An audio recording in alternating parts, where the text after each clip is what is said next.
mi hermoso Chihuahua.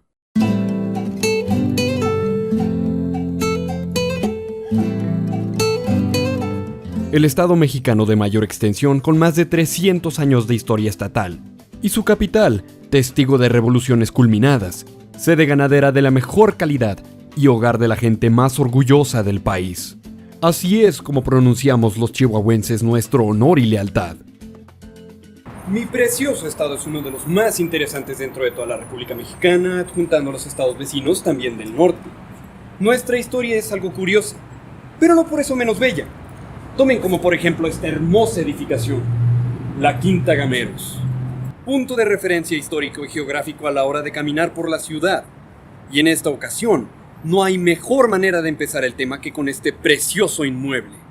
Antes siendo casa del porfirista don Manuel Gameros Ronquillo, este actual museo se considera una obra 100% mexicana, aseveración en la que debo disentir, puesto que su constructor es colombiano y su arte francés.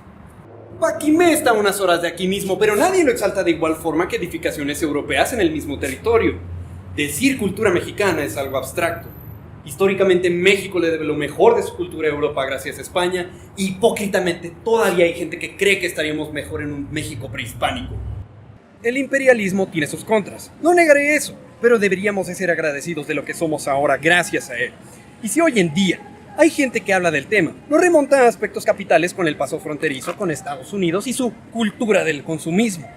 Y decir cultura es un decir, dado a que debes de ser muy estúpido para pensar que tomar Starbucks es parte de la descendencia de las 13 colonias británicas fundadoras de América. Y sí, esto es una videorespuesta para Talking Video, a la vez que contesto y doy mi visión del tema. Dude, parece chiste. ¿Vienes a la Quinta Gameros solo para hablar de apropiación cultural mientras decoras tu video de mierda? Apuesto a que debes de ser muy imparcial. No planeo contestar todo. Saltaré la paja y relleno sin punto del que él llama contenido y me enfocaré en los puntos más debatibles. Porque como saben, odio las indirectas y prolongarme innecesariamente. Digo, si así fuese me hubiese llamado esquizofrenia natural. En general, su video está basado en sesgos de confirmación, pruebas incompletas de fuentes cuestionables, proyección psicológica y racismo condescendiente a minorías, como todo buen practicante de izquierda. ¿Y qué motivó a Dani a ser el policía moral de hoy? Coco. ¿Por qué? Porque no le hicieron mexicanos. Y por eso debemos hablar de apropiación cultural. Mátenme, por favor. No te preocupes. Ya estoy aquí.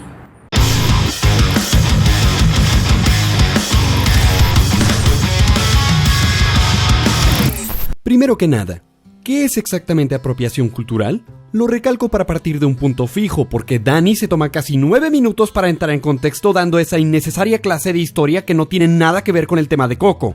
Dado a que es una expresión nueva y de vertientes liberales, dejaré que él lo explique en sus propias palabras.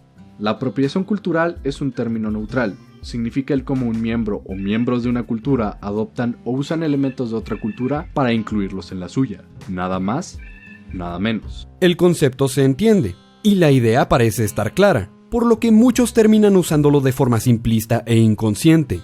Pero por los ejemplos que pone y cómo lo interpreta expone que 1. No sabe lo que es cultura, y 2. No ve el panorama completo, por lo que termina esparciendo su ignorancia. Hace falta clarificar la definición que usaré para evitar ambiguaciones. Se entiende por cultura el conjunto de conductas, valores, actitudes y creencias pertenecientes a un colectivo racializado, que desemboca en costumbres, tradiciones y sistemas, desarrollando un sentido de pertenencia, simple, conciso y delimitado. En cuestiones de vida cotidiana, el concepto general ha venido a la baja cuando se usa tan a la ligera para referirse a cuestiones totalmente intrascendentes. Por ejemplo, cultura, subcultura o tribu urbana no son más que otra cosa para referirse a un sector poblacional dentro de un área ciudadana que representa a una demografía concreta, generalmente en relación a un molde económico. En su mayoría terminan por compartir el aspecto racial apartándose de los demás para cultivar colectividad. Un punto bastante interesante que se presta para sacar más observaciones si me lo preguntan. Sin embargo, el énfasis en este ejemplo es la palabra intrascendente, porque estas no parecen estar formadas lejos de un gusto particular en común sin ningún propósito a posteriori. Ya saben, los típicos emos, metaleros, punketos, raperos, los chiquillos de Choquichi. Dado a que estas no se conservan y cambian con el tiempo según la modernidad dicte, no pueden ser consideradas culturas pese a seguir el punto de comunidad. Terminan teniendo un origen más capitalista que uno socialmente motivado. En internet es lo mismo, existen comunidades, pero no por eso son propiamente llamadas culturas. Y ya ni hablemos de la superflua amplitud de lo que se conoce como cultura popular. Pones ejemplos de gastronomía y cosplay sumamente ridículos. Es bien sabido que el sushi que se come mundialmente ni siquiera es verdadero sushi. Y aunque así fuese, sería el mismo caso que existe con Taco Bell.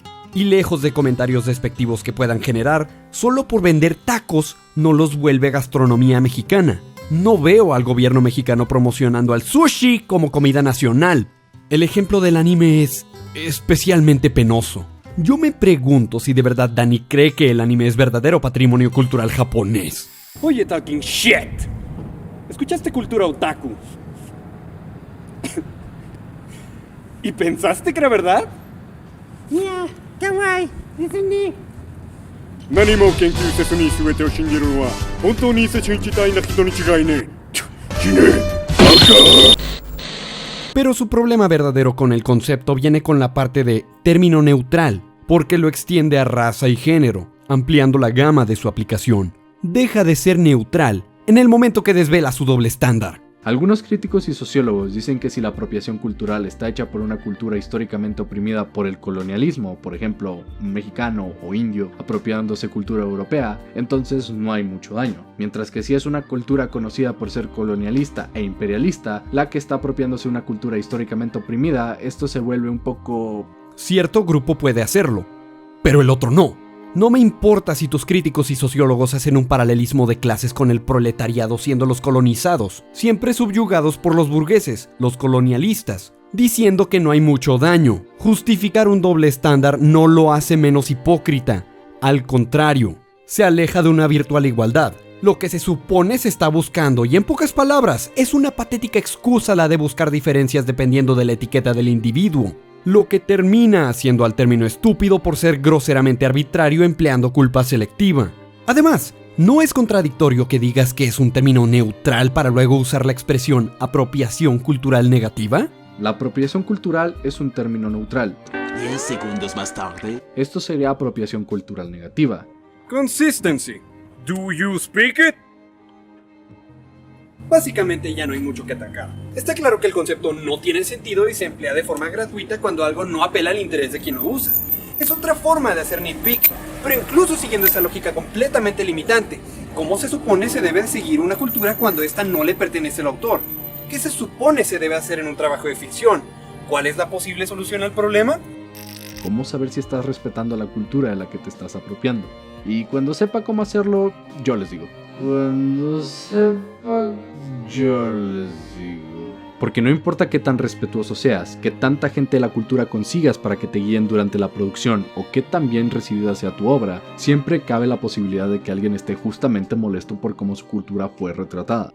Al hacer uso de la libre expresión, siempre corres el riesgo de ofender a alguien. No es un argumento de peso el considerar a los demás antes que al autor. Siguiendo tu lógica, entonces castiguemos a los hijos por las faltas de los padres. Es obvio cuando algo tiene la intención de ser deliberadamente despectivo, pero es insano delimitar la creatividad por la débil susceptibilidad de terceros cuando algo no busca hacerlo. El arte debe evocar sentimientos, no los sentimientos suspender al arte.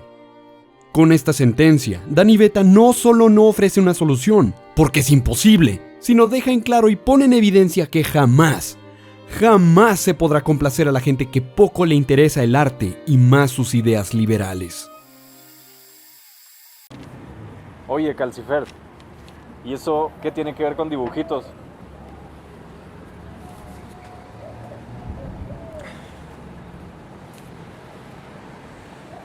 Me gustaría poder enfocarme completamente en mi rubro, pero por desgracia, la política está en cada aspecto de nuestra vida.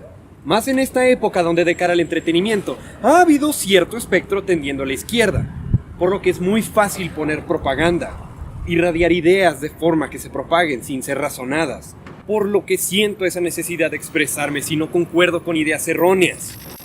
No espero convencer a esa gente que ya está metida en el hoyo. Quizá poner reflexivos a una media y convencer a los pocos que valgan la pena. A diferencia de Vidia, les vengo a ofrecer una idea distinta. No de cultura, sino de perspectiva ante los estereotipos en la ficción. Tengo tanto tiempo lidiando con esta postura que estoy seguro de que habrá gente que se negará a aceptar esta observación, pero no hay verdad general más acertada que esta. Los estereotipos no existirían si no hubiera algo de verdad en ellos. Y aunque algunos de estos puedan llegar a ser incómodos, nadie se jacta cuando son positivos. Y al ser algo que será recurrente en una sociedad incierta e inestable, jamás se podrán evitar en cuanto existan. La mayoría piensa en los estereotipos o cualidades derivados de estos como observaciones directamente ofensivas. Y aunque pueda ser el caso para una gran cantidad de ejemplos, lo cierto es que en ambos casos son un reflejo de cómo se percibe a ciertos grupos. Y tampoco es que sean unilaterales, cada sector identifica de diferente manera un patrón ajeno. A pesar de que existen algunos ejemplos muy exagerados, también es correcto señalar que otros son injustificados en varios aspectos. Pero no nos vayamos muy lejos tratando de eludir esta verdad. Por algo existen.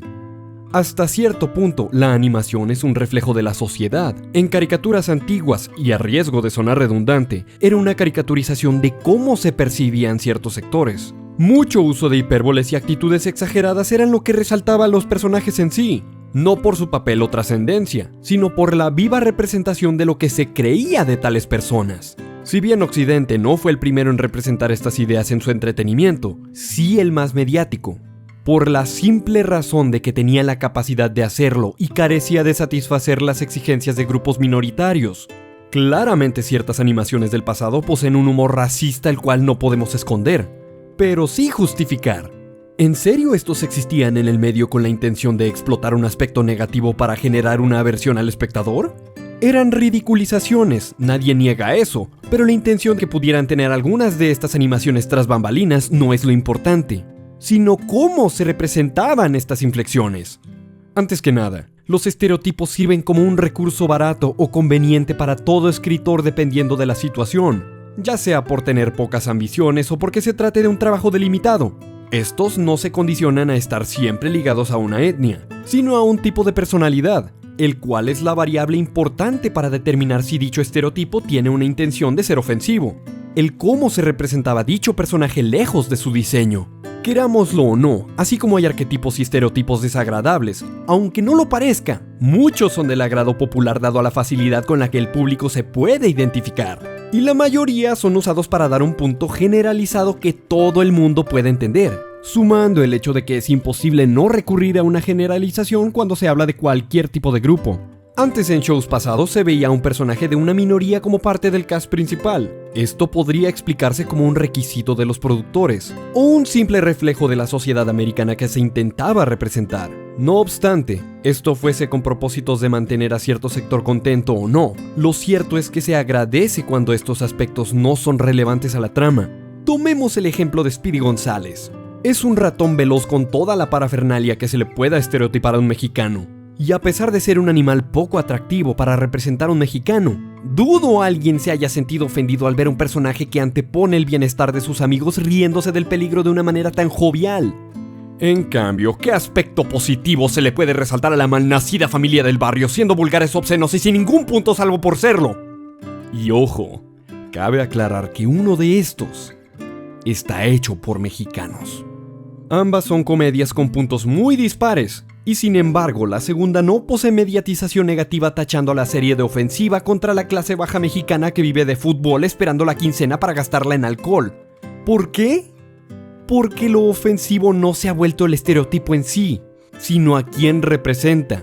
Haciendo una simple comparación, atacar al hombre blanco en estos días es bastante gratuito, y representarlo de manera negativa no es algo que se sienta tan ofensivo como si se hiciera con la figura de un hombre negro. Pareciera que mientras no sea un grupo mayoritario, las virtudes pueden rebosar. Más que corrección política es síntoma de que el doble estándar está desinhibido para la mayoría. Nadie niega que haya blancos estúpidos así como negros inteligentes, pero quitando de por medio las demás razas, ¿cómo uno debe representar la raza de sus personajes y la cultura en la que estos se desarrollen? Si la creatividad se ve mermada para su elaboración, que sea por su producción, no por alguna alteración creativa diferente al autor. Si quieres hacer una historia de vikingos, ¡adelante! La documentación de lo que intentes representar siempre será importante y denotará qué tanto interés hay por detrás. Y si hay alteraciones, se podrá juzgar con qué tipo de intenciones carga. No faltará la gente quisquillosa que encuentre diferencias con la realidad. Yo mismo me considero uno de esos, pero fuera de unos detalles, si la historia o los personajes no hacen énfasis en su raza, será un aspecto irrelevante que no se tendría por qué considerar en primer lugar. La imaginación debe verse limitada por las mismas capacidades de su autor, no por un color de piel. Si quieres que todos tus personajes sean caucásicos, australoides, asiáticos, robots, T-Rex vampiro, ¡hazlo! Si algo te destruye, que sea la crítica una vez hayas hecho lo que quieres, y no las intenciones de acomplejados que odian la creatividad. Me gustaría contestar más, pero tu video se conforma de 6 bloques y solo 2 tienen que ver directamente con Coco y su relación con el tema. Si he de concordar en algo que menciona Talking Nothing en estos innecesarios bloques, sería que, sí, efectivamente México siendo mestizo, propiamente no tiene identidad racial. Y sin ella una cultura propia es imposible, por lo que su misma cultura es muy difusa. No es lo mismo un mexicano del norte que uno del sur. Incluso nosotros nos tomamos el tema con humor. Claro que hay fuga de talentos en México, y emigran porque la mayoría de la población mexicana tiene una visión mediocre e insensible al arte. Por lo que lo popular hecho en y para nuestro territorio termina por ser en su mayoría de índole corriente. Tú mismo dices odiar el cine mexicano. He ahí tu porqué. Si algo no le interesa a un sector, no tomes la generalidad para decir que la población desprecia su propia cultura. Que tú lo hayas hecho en el pasado no es prueba de que sea verdad. Si tuvo que llegar un producto del extranjero para que apreciaras parte de tu nación, es tu culpa. Lo reconoces, pero lo pluralizas al estar hablando de puras experiencias personales. Que como buen mexicano, estoy siempre dejando que la forma en la que otros me ven definan quién soy. Te quejas del estereotipo, pero lo sigues resignado. No puedes culpar a nadie por tu autodesprecio. Y para estar abogando por nuestra cultura, sintetizas muy bien nuestro complejo colonialista. Ha sido así desde la llegada de los españoles y seguirá siendo así por mucho tiempo. Sin España, México no sería hoy lo que es. Prueba de ello está en el idioma que hablamos. No podemos desentendernos de lo que nos dejaron. Toda cultura hasta cierto punto toma cosas de otras, pero siempre busca permanecer, conservarse igual, por lo que factores externos que lo alteren son contados y deben tenerse al margen si quieren preservarse. Si indagamos un poco a fondo en la historia, veremos que el cristianismo ni siquiera es europeo, que el sistema decimal procede a Occidente, que el Día de Muertos no es del todo mexicano, y sumado a todo esto, un etcétera más amplio. Remontar el tema a un todo o nada es un movimiento sin vergüenza en esencia. Hay mucho odio cuando se habla del asunto, porque los planes de conquista siempre acarrean cosas negativas para el subyugado, pero en el caso de México resentimos más este hecho cuando se trata de conquista europea. Talking Video es el perfecto ejemplo del desprecio y poco orgullo que un mexicano puede tener al seguir una narrativa popular. Me da pena que sea del norte y predique conceptos del marxismo cultural. Y no, esta publicación no te exime de esta observación. Lo peor que puedes hacer al probar un punto es centrarte en literalismos. Marxismo cultural es una expresión que existe por una razón. Cámbiala si te molesta, la idea seguirá ahí. Y la relación de su uso, el transmitir la meta ideológica del comunismo aplicado a género, cultura, razas. Como bien todo el mundo sabe, se busca eliminar las clases de sus respectivos ejemplos. Nada más ilusorio que el espejismo de la igualdad. No te sientas personalmente atacado por criticar tu video. Puedes seguir escribiendo paja para gente que gusta de procrastinar y ver videos largos, pero debes analizar lo que dices, si tiene sentido o no, y dejar de buscar Patreons desesperadamente. Yo también los tengo, la diferencia es que yo no busco que me den de comer. Y como podrás observar, yo ofrezco calidad. Repites el eco mainstream y no ofreces reflexión. Te invito a pensar un poco antes de saltar un tren político que pretendes entender, que es popular y seguro para gente que no gusta de pensar. Poco importa lo que la gente vaya a pensar de ti o de tu obra cuando buscas inspirar con ella. Las culturas son arte, y están para que volteemos al pasado y admiremos su legado. Pero si no podemos apreciarlas porque no nos pertenecen y rendirles tributo con su inspiración porque pueden ofender a alguien, es probable porque ese alguien no sienta la misma gratitud que el artista inspirado. El cielo es el límite, y el cielo es algo que todos compartimos. No cualquiera lo toca, pero todo mundo debería poder intentarlo, porque después de todo, es el que nos ayuda a apreciar el panorama completo, ¿no es así?